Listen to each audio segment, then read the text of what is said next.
The HSS Valor glided through space like a steel predator, quiet and powerful. Its hull was matte black, built for stealth and survival. Inside, the hum of machinery echoed softly, a constant reminder that this ship was alive, breathing through engines and circuits. Commander Elias Vance stood on the bridge, hands clasped behind his back, eyes focused on the dark expanse ahead. At 38, he had seen more than most. Battles, treaties, first contact moments, and failures. One mission, years ago, haunted him more than any victory. He had ignored a strange signal in the Aros belt. A few hours later, 37 crew members were dead. He had survived, but trust had not. He never ignored the unknown again. The stars outside shimmered like distant memories. The Valor had been patrolling near the Enrex Nebula for 2 days. This part of the Orion arm was thinly charted. Ships rarely came here. Some that did, never returned. Official reports called it unreliable navigation zones. Vance called it what it was: deep, dark, and silent. "Commander," said Lieutenant Aaron Hale, his communications officer, her voice steady but cautious, "we're picking up an energy fluctuation. High frequency, low power. Direction: forward, starboard quadrant. Source: unknown. Could be a rogue pulsar, but the pattern's off. It's pulsing in regular intervals. Almost rhythmic." Vance stepped closer to the main display. The nebula filled most of the screen, a swirling mass of gray-blue clouds, lit from within by invisible storms. And something else. A flicker. A faint distortion. It was there, then gone. Scan again. Full spectrum. Deep sweep. A second passed. Then another. The results returned. No known ship signatures, no radio signals. Just empty space. Still, the crew felt it. An itch at the back of the neck. The kind that didn't come from the ship's gravity. "Sir," said Ensign Reeve from the sensor station, "we're picking up shadow movements. 30 to 40 distinct mass signatures. Surrounding us." The bridge went still. Even the air seemed to pause. "Shields up," Vance said calmly. "Defensive posture. All hands to combat stations." Red lights blinked across the control panels. The Valor's interior came alive with movement, crew members locking down doors, manning stations, preparing for the worst. Outside, space shimmered again. This time, it didn't fade. Dozens of ships emerged, silent and smooth. They formed a wide ring around the Valor. Their design was unlike anything in the database. No visible engines. No heat signatures. Just black, sleek hulls with lines that bent light unnaturally. "They're not sending any signals," said Hale. "No threats. No hails. Nothing." "Are they charging weapons?" Vance asked. "No. But they're moving closer. Slowly." Vance stared at the alien ships. They weren't attacking. But they weren't idle either. They were watching. Waiting. He opened a direct channel. "This is Commander Elias Vance of the human vessel HSS Valor. You are surrounding us in neutral space. Identify yourselves." Silence. The alien ships held their formation, encircling the Valor like wolves. No movement. No sound. "Prepare evasive maneuvers," Vance ordered. "If they make a move, we break left and jump back to Sector 14. Then, just as suddenly as they had appeared, the alien ships began to shimmer. One by one, they blinked out. Not a warp jump. Not a retreat. They just vanished. The sensor screens went blank. Reeve checked again, then again. "They're gone," he said quietly. Like they were never there. The crew sat frozen, trying to process what had just happened. Hale finally spoke, her voice almost a whisper. "Commander, what was that?" Vance stared at the black screen. His jaw tightened. "I don't know," he said. "But we're not leaving until we find out." Silence filled the bridge of the HSS Valor. Not the peaceful kind, but the heavy, unnatural kind that settled after something impossible had just happened. Commander Elias Vance stood in front of the main screen, arms crossed, his mind racing. Moments ago, dozens of alien ships had surrounded his warship. No warnings, no weapons, just quiet. Then, in the blink of an eye, they vanished. "Status?" he asked, voice sharp. Lieutenant Aaron Hale's fingers moved quickly over her console. "Scans show nothing, sir. Not even radiation trails or warp residue. Space is clean." "Clean." Ensign Reeve leaned back from his sensor panel, confused. "That's not possible." "They were there. I saw their mass readings. We had direct visuals. They were real," Vance said. "They boxed us in. But now they're gone, and we don't know how or why." He turned to Hale again. "Run diagnostics on our visual systems. Maybe we were jammed or fed false data." "Already running." But the scans matched visuals. The distortion fields, the mass signatures, they all aligned. We weren't tricked. "Commander," said Chief Engineer Mora over the comm, her voice steady but low, "we're running a Level 3 systems check. No internal glitches. No sensor anomalies. Whatever we saw, it was real. And it wasn't from us." Vance exhaled slowly. His mind wasn't ready to accept the explanation building inside it. Ships that could appear and disappear without a trace? Without known propulsion? Without light? Without sound? That wasn't stealth. That was something else. He activated the ship's intercom. "All hands, this is the commander. We have encountered an unidentified fleet which has since disappeared without trace. No action will be taken until further analysis is complete. Maintain alert level 2. Vents out." Below deck, dozens of crew members whispered to one another. Some were shaken. A few were terrified. The younger ones hadn't seen combat before. They didn't understand how strange space could be. On the bridge, Vance stared into the void. The Enrex Nebula sat just ahead, swirling, still, silent. It looked like smoke drifting through stars, tinted faint blue and green. It had always been an odd place. Something about it didn't feel natural. "Commander," Reeve said, breaking the silence again. "I'm picking up anomalies." "What kind?" "I don't know. Weak gravitational ripples. Like something massive moved fast, too fast to track. But now it's still. Just static readings." "Direction?" "Dead ahead. Inside the nebula." Vance didn't like it. The logical part of him wanted to mark this place for a deep scan, tag it for research, and head back to safer territory. But another part of him, deeper and older, stirred with a different emotion, curiosity. Could it be a cloaked fleet? Hale asked. "Cloaking tech doesn't work that well," Reeve replied. "Not even theoretical models explain what we just saw." Vance knew they were right. This wasn't stealth or interference. This was something beyond human design. He tapped his command console and brought up the last 30 seconds of visual and sensor data. There, frozen on the screen, was the alien fleet, the one that had vanished. He zoomed in. The ships were sleek, black, and oddly curved. The edges seemed to shimmer even in still image. There were no visible engines, no windows, no weapons. "They didn't look like warships," Hale said softly, watching over his shoulder. "No," Vance agreed. "But they didn't come in peace either." He pointed to the ring formation. "That's a tactic. Cornering us, controlling movement, cutting off escape. That was planned." "So why disappear?" she asked. That was the question.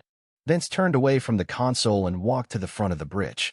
He stared at the stars, stars that suddenly felt colder, farther, more dangerous than before. "They wanted us to see them," he said at last. The crew looked at him. They weren't hiding. They weren't trying to kill us either. That formation, they could have attacked. We wouldn't have lasted a minute. But they didn't fire. They didn't speak. They surrounded us, then vanished. "What's the message?" Hale asked. "I don't know," he said. "But I intend to find out." A soft beep interrupted the quiet.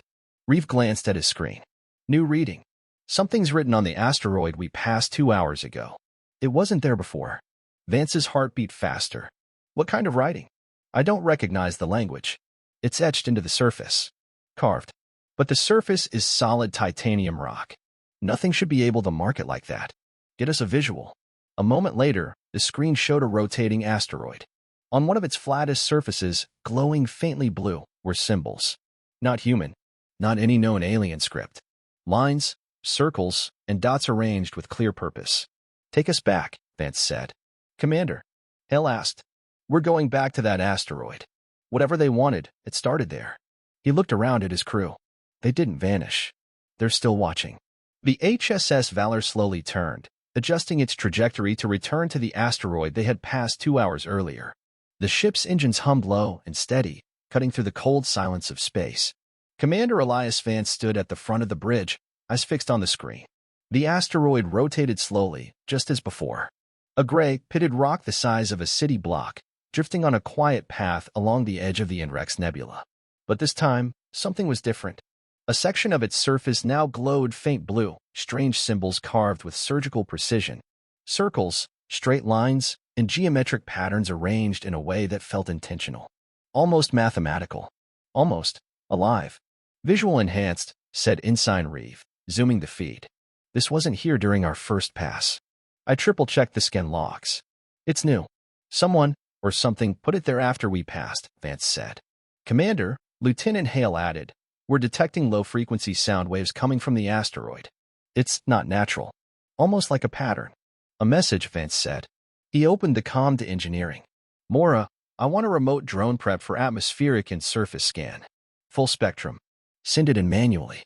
I don't trust autopilot near that thing. Aye, Commander. Launching now, Mora replied. A few minutes later, the drone shot out from the Valor's lower bay, a small, sleek craft designed for deep scans and data collection. It moved toward the asteroid in silence, casting a soft blue trail behind it. The crew watched in focused silence as the drone approached the glowing symbols. Its lights flickered, then steadied. Instruments buzzed. Data streamed in. Commander, Reeve said after reviewing the feed, the material is part of the asteroid. But it's been altered. Not just etched, restructured at the molecular level. Like the rock was rewritten. That's not carving, Hale whispered. That's reprogramming matter. The bridge fell quiet again. Then the ship's communication system crackled, soft static at first, then a faint pulse of sound. Not a voice. Not words. A repeating rhythm. Is that coming from the asteroid? Vance asked. Reeve nodded. Yes, sir. It's faint, but continuous. Like it's waiting for a reply. What does it sound like? Hale leaned closer, filtering the signal through the ship's audio processors. The sound came through the bridge speakers. A slow, pulsing beat. Then silence. Then the same beat, slightly faster. A pause. Then again. A countdown. Hale suggested. No, a test, Vance said, thinking aloud. It's reacting to us. Studying how we listen. How we think. Suddenly, the drone's feed cut out. The visual flickered, then disappeared entirely. Drone offline, said Reeve. No power. No signal. It's dead. Did something hit it? No impact. It just stopped functioning. Get us out of this zone, Vance ordered. Back away to minimum safe distance. Keep the asteroid in view.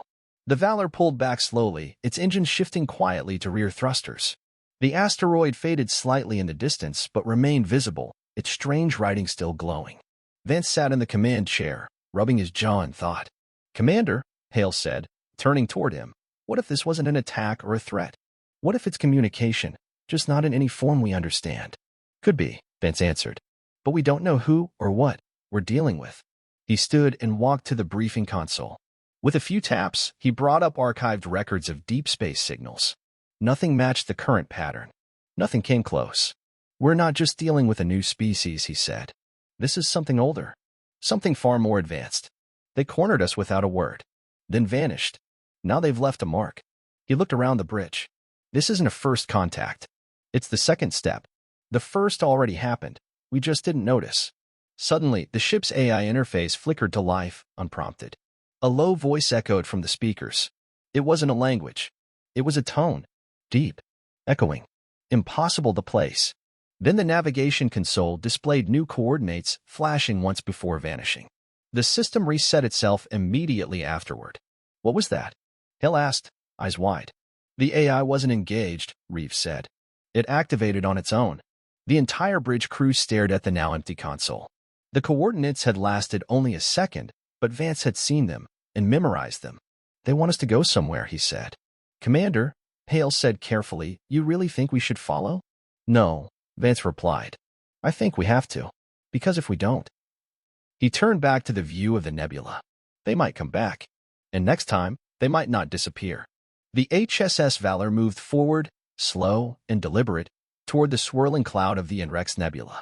Its engines were steady, lights dimmed for stealth. Commander Elias Vance stood behind the pilot station, watching as the ship approached the unknown coordinates that had briefly appeared on the screen just hours before. No one on the bridge spoke. No one needed to. The crew understood what was happening. They weren't just exploring anymore. They were being led.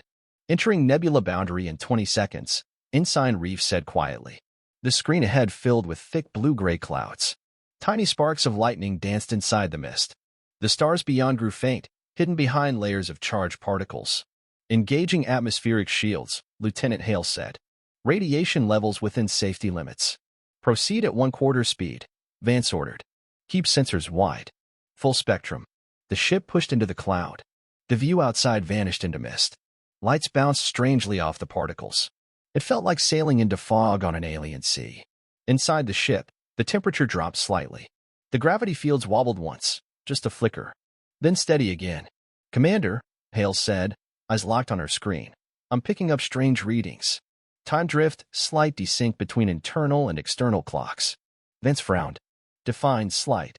Milliseconds now. But increasing. Log it. Keep monitoring. Farther into the nebula, the light began to change. It wasn't just blue anymore. Hints of violet and green swirled, forming patterns that pulse slowly, like breathing. I've never seen anything like this, Reeves said. It's not random. These cloud movements, they're structured. Like code. Vance stepped forward. They're guiding us. Another flicker hit the ship's systems. This time, lights dimmed for a second before returning. The main screen blinked. For a heartbeat, an image appeared, almost like a star map. Then it was gone. Visual anomaly logged, Reeves said, running frame by frame. As the data processed, the Valor continued through the storm. After another minute, the cloud opened slightly. A pocket of still space appeared ahead. And there, in the center of it all, floated the impossible. Dozens of ships. Alien ships, identical to the ones that had vanished days earlier. But these weren't moving. They weren't even active. They were still, completely frozen in place. By the stars, Hale whispered. The ships sat in perfect formation, motionless. No signals. No heat. No power. They're not functional, Reeves said. At least not in any detectable way. No energy signatures at all. Vance stared at the scene. It was like a museum in space. A fleet preserved in time. Send a probe, he said. Keep it passive. Just visuals. The probe launched. It glided between the silent ships, recording every angle. The ships had no visible engines, no weapons, and no bridge windows. They were smooth, seamless, and silent. Commander, Hale said, look at this. She brought up a skin overlay. These ships, they aren't built with known materials. Some compounds don't even exist on our charts. And their outer layers are absorbing our scans. Like, they're learning from them. They're not just inactive, Vance said slowly. They're watching. Suddenly, the lights on the bridge dimmed again. The ship's AI whispered through the speakers, static-laced. Observe or leave. Everyone froze. Repeat transmission, Vance said. Was that from the alien ships? Reeves shook his head. No signal source. It came through our own system. It's like the message was already inside the ship, Hale added. Waiting for a trigger. Observe or leave, Vance repeated, quietly. Those are our choices. The screen blinked again. This time, the alien star map returned, but now it zoomed out, revealing more. The nebula. A larger structure behind it. A shape like a massive ring. What is that? Reeve asked. A gate, Vance said. Or a boundary. Maybe it's what they're guarding. Vance looked at the frozen fleet again. It was clear now. These ships weren't stationed for attack. They were stationed for protection. They're not enemies, he said. They're sentinels. The crew looked to him for guidance. Do we approach the structure? Hale asked. Vance shook his head. No. We've been tested enough. If they wanted us dead, we'd already be gone. They brought us here to see, to understand the line we're not meant to cross. He paused. We turn around. We take what we've learned and report it. The screen flickered once more. This time, just a symbol appeared. A circle within a triangle, slowly fading. Reeves' voice was quiet. I think they're letting us go. Vance nodded. And we should leave before they change their minds. The HSS Valor turned slowly, backing away from the silent fleet and the strange structure beyond. The mist closed in around them again, swallowing the strange calm. Behind them, the alien ships remained frozen, silent, and still.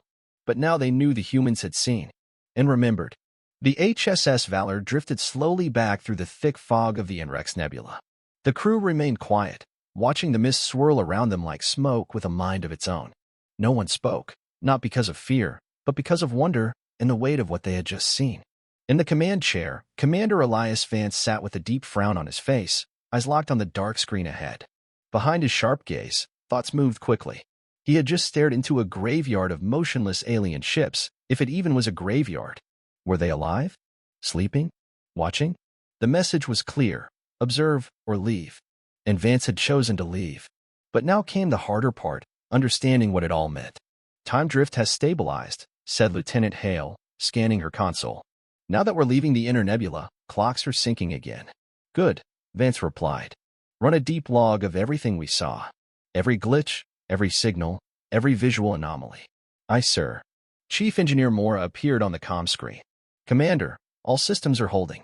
But I'll be honest, I've never seen anything like what we just experienced. The way our AI responded? It wasn't hacked. It reacted like it was part of the conversation. That voice, Vance said. It came from inside the ship, not from outside. That means it knew our systems. Maybe even before we entered the nebula. Mora nodded. It's like it was waiting for us to reach a certain point. A test we didn't know we were taking. Vance leaned back in his chair. He didn't like being someone else's experiment, but something told him this wasn't about power. It was about judgment. He stood and walked to the central display. Show me the structure again, the one behind the frozen fleet. The screen brought up the paused image from earlier. The structure was massive, distant, and mostly hidden by mist. A dark ring, faintly glowing, stretching wider than any known space station. It didn't rotate. It didn't pulse. It just hovered, watching. What do you make of this? He asked. Reeve, still at the sensors, answered. It's not a station. At least, not like anything we've ever seen. There are no modules, no signals, no motion. It's just there, holding position, perfectly. What if it's not a place at all? Hale added. What if it's a boundary? Vance raised an eyebrow. A marker, she explained. A line in space that no one is supposed to cross. And those ships, maybe they're not sleeping. Maybe they're waiting. Holding that line. Vance stared at the ring on the screen. He thought of human history. Of ancient warnings carved into stone, lines drawn in sand. Do not enter. Do not touch. Do not wake. Some civilizations built walls to protect themselves. Others to keep things in. He turned away from the screen. When I was younger, he said slowly, I ignored a strange warning on a mission. I thought it was a glitch, just background noise. Turned out it was a signal, a failing beacon from a mine about to collapse. I didn't listen. I acted too late. I lost good people. The bridge was silent. I won't make that mistake again. Then we won't go back? Reeve asked. No, Vance said firmly. We'll report what we've seen. Earth Command will do what it wants, but I'll tell them the truth. That there's something out here older than us, smarter than us, and not interested in war. He paused. But they are watching. And they do have limits. As the Valor moved farther from the nebula, the clouds began to thin. Stars returned to view, scattered like diamonds across the black sky. The ship's systems stabilized. Readings became normal again. The strange pressure in the air faded. Still, something lingered. A feeling no one could shake. They brought us there for a reason, Hale said. They could have killed us. But instead, they showed us. To warn us, Vance said. To see how we'd respond. And maybe, to see if we're ready. For what? Reeve asked quietly. Vance didn't answer right away. He stared at the fading shape of the nebula on the screen, then said softly. For whatever comes after the silence. The HSS Valor broke free of the Enrex Nebula, its hull streaked with faint radiation dust, its engines pulsing clean through open space once more. Behind it, the swirling blue-gray mist faded into the distance like a dream dissolving at dawn. Stars stretched ahead in every direction, familiar, warm, and human. But nothing felt the same anymore. Commander Elias Vance stood in the observation deck alone. Below him, the ship's crew returned to routine, repairing minor system faults, logging mission data, and trying to make sense of what they had just experienced. But Vance wasn't ready to move on. Not yet. The silence from the nebula still echoed in his mind, not empty, but full of something vast and unknowable. Something that had seen them, and chosen not to destroy them. He tapped a command on the wall panel, opening a secure log. Command log, personal. Commander Elias Vance. Time, 0700 hours. Location, Sector 9, Safe Zone. He cleared his throat before speaking. We entered the Enrex Nebula on patrol duty, expecting a routine scan of dead space. What we found was anything but routine. We encountered an unidentified alien fleet capable of advanced movement, stealth, and signal manipulation. They cornered us, then disappeared without trace. Not cloaked, vanished. He paused, remembering the sudden appearance of the silent ships, the precision of their formation, the calm and the chaos. They left no damage, made no demands, but they left a mark. Literally, a message carved into an asteroid. Then, coordinates placed inside our own systems, coordinates that led us to them. Or rather, to something far older. He paced slowly. At the center of the nebula, we found a graveyard. Or maybe a gate. A ring-shaped structure beyond a frozen fleet of alien ships. They weren't hostile. They were still. Waiting. Watching. And then, a voice. Inside our systems. Inside our ship. He looked out the window. The message was simple. Observe or leave. We chose to leave. He ended the recording, closing the log. Later that day, the Valor reached a small outpost on the edge of human-controlled space. Vance submitted a full mission report to Earth Command. Every scan, every audio file, every visual. He wrote it carefully, clearly, with no exaggeration. Just the truth. The response came 2 days later. Commander Vance, your report has been received and reviewed. No confirmed evidence supports hostile activity. No immediate action required. Mission logged as anomalous patrol encounter. Continue regular assignments. Vance sat in his private quarters, reading the message twice. They didn't believe him. Or worse, they didn't want to believe. He closed the report and looked at a star map on the wall. The Enrex Nebula was marked with a thin yellow caution symbol. Nothing more. But he knew better. He turned to the computer and began a personal letter to be stored on a secure network only senior commanders could access. To whoever finds this, we are not alone. They are not interested in our territory, our weapons, or our politics. They are interested in our choices. And they are listening. Next time we cross that boundary, we may not be given a warning. We passed a test, but it won't be the last. He sent the message and leaned back. Outside, the Valor floated in the calm of open space. Engines cool. Crew resting. But something invisible remained, an awareness, a presence. Not on the ship, not even near it. But out there. Watching. Waiting.